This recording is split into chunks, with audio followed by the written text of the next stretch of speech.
We've all joked that weathermen never get it right, but is it always their fault? Reporter Julianne Horsley shows us how one BYU professor uncovered why the weather doesn't always match up with daily forecasts.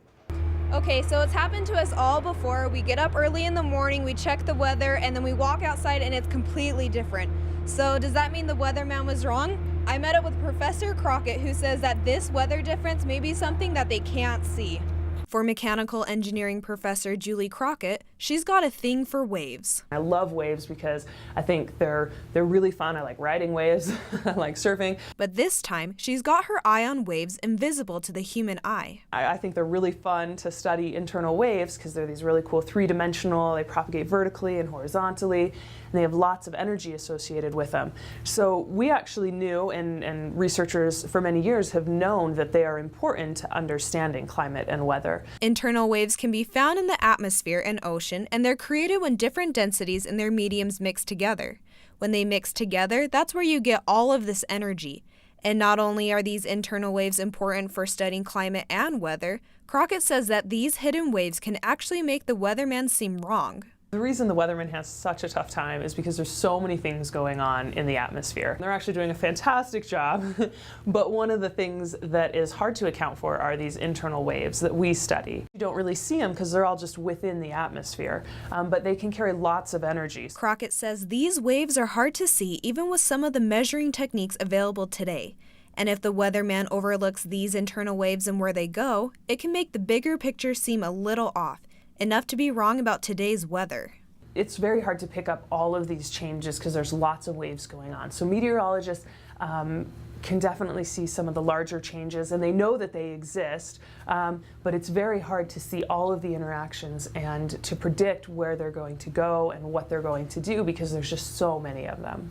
To track where the wave's energy goes, Crockett and some of her students made some waves of their very own. Right behind me here is this flow tank, which was really important in Professor Crockett's discovery with these internal waves, and she's here with me, and it looks like you have some dye in your hands. What are you doing? Yes, so I'm about to drop some dye here into the internal wave tank, and what we're going to do is drop a piece of dye or some dye through and have this topography go through, and this topography will generate internal waves.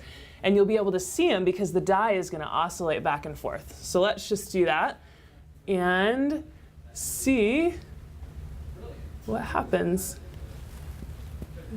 So there's the dye right here. So it'll leave a streak, and you can see it's just a straight streak because nothing's moving. And then I'm going to pull the topography through and generate waves. And you can see the streak starts to move near the topography. And it looks a little bit weird because it kind of goes the wrong way from what you're thinking, but you can see almost immediately that this starts to oscillate back and forth. And there's another dye line in there actually, and this is really cool because you can actually see the peak is here and then down a little bit further. So these waves are actually propagating downwards as they go. So you can see this oscillation, and then they're going down at the same time.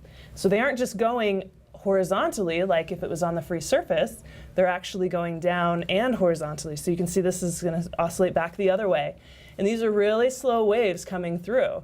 And it might not seem like that much, they're so slow, but in the atmosphere they're so large that there's lots of energy associated with them. If you've seen cloud patterns in the atmosphere that look like just kind of lines, sometimes those are actually internal waves and there's just clouds in the crest of the waves. So sometimes you can kind of see these, but nothing like this really. Because it's all the same, it's all water, it just has slightly different density. Crockett says this research hasn't solved everything yet, but is a step forward in predicting large-scale climate events. Julianne Horsley, BYU Weekly.